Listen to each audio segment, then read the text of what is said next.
Halo,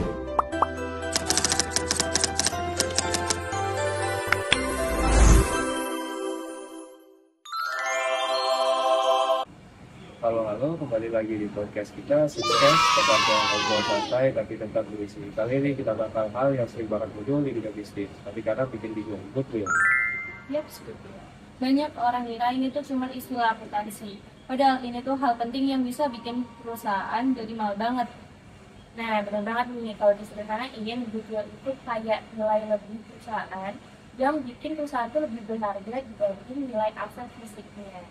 Kalau dibayangin, goodwill tuh kayak pesona nggak sih?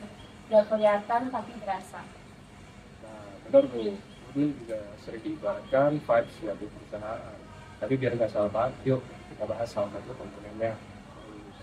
Oke, jadi ada 5 hal utama yang bikin goodwill itu ada. Yang pertama, brand strength atau kekuatan merek. Ini tuh soal seberapa dikenal mereknya, seberapa bagus citranya di mata orang, dan seberapa setia pelanggannya. Nah, contohnya tuh kayak misalkan kita mau beli air mineral, kita pasti bilangnya beli Aqua gitu kan. Padahal kita misalkan beli merek yang lain. Nah, itu tuh namanya kekuatan. Nah, terus yang kedua nih, customer relationship. Jadi hubungannya sama pelanggan tuh penting banget. Kalau pelanggannya loyal dan puas, otomatis nilai perusahaan akan naik. 3, ada human capital atau kualitas tim atau SDM nih. Kalau karyawannya kompak, kreatif, dan produktif, itu bikin perusahaan makin bernilai. Soalnya hal kayak gitu tuh susah banget ditiru sama pesaing. Nah, yang keempat itu ada intellectual property kayak paten, terus merek gagal, desain, teknologi unik. Nah, itu tuh termasuk goodwill juga karena punya nilai yang jangka panjang.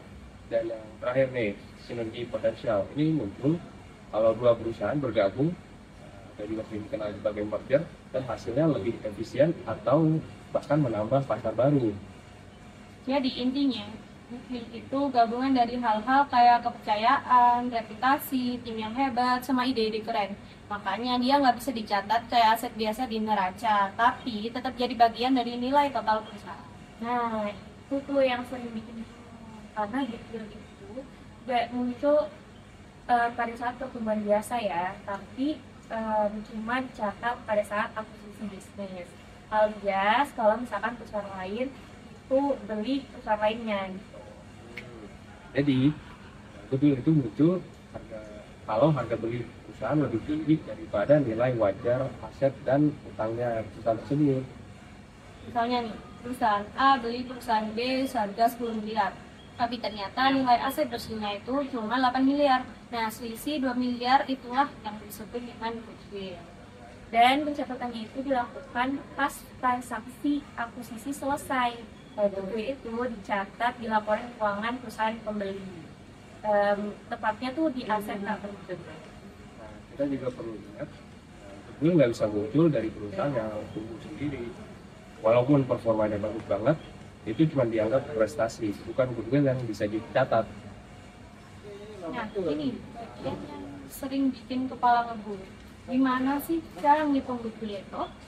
Bener banget, tapi santai aja. Karena sebenarnya goodwill itu nggak bisa diukur secara langsung, tapi dihitung lewat beberapa pendekatan. Jadi beberapa pendekatan ini, yang pertama metode pendapatan atau income approach. Ini ngitung berdasarkan potensi pendapatan masa depan. Nah, jadi semakin besar prospek perusahaan tersebut, semakin tinggi nilai goodwill-nya. Terus yang kedua ada metode pasar atau market approach. Ini kayak ngebandingin sama perusahaan lain yang sejenis di pasarnya, biar kita tahu harga wajarnya itu berapa. Nah, yang ketiga itu ada metode biaya atau cost approach. Nah, ini menghitung berapa biaya yang dibutuhkan kalau mau bikin aset tak berwujud kayak itu dari awal. Nah, setelah dicatat, goodwill nggak bisa disusutkan seperti aset biasa, tapi harus diuji secara berkala yang dipanggil impairment test. Nah, ini dilakukan untuk memastikan nilainya tuh masih realistis. Kalau ternyata ini goodwill-nya turun, ya harus disesuaikan biar laporan keuangannya tetap jujur dan enggak dulu.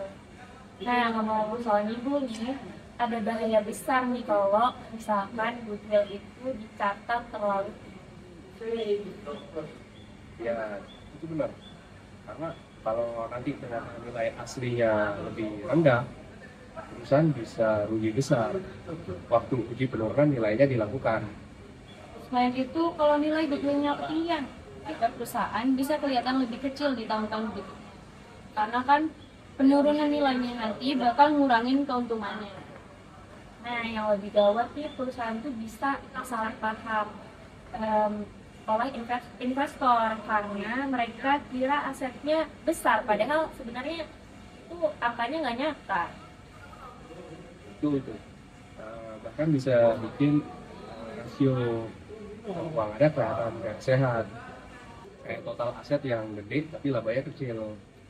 Kalau itu kejadian terus, bisa bikin orang kehilangan kepercayaan sama perusahaan. Karena kan nanti kelihatan kayak nggak transparan atau terlalu pede gitu. Nah, makanya kalau misalkan nilai goodwill itu harus hati-hati dan juga realistis pastinya. Biar perusahaan itu tetap dapat dipercaya dan bisa mengambil keputusan investasi yang baik. Oke, jadi kesimpulannya goodwill itu bukan cuma angka di laporan keuangan nih, tapi cerminan dari kepercayaan, reputasi, dan potensi bisnis jangka panjang. Dan yang penting, cara menilai goodwill itu harus pakai logika, bukan hanya sekedar feeling. Jangan sampai nilainya kelewat tinggi, nanti malah nyusahin usahanya sendiri. Betul banget. Jadi kalau kalian nih dengar ada perusahaan yang dibeli dengan harga yang tinggi, bisa jadi itu bukan cuma beli perusahaannya, tapi juga beli nama dari perusahaan tersebut. Wah, mantep banget nih hasil obrolannya. Semoga kalian makin paham soal goodwill dan kenapa hal ini penting banget di dunia bisnis. Kita dengerin, jangan lupa subscribe dan dengerin episode kita selanjutnya. See you!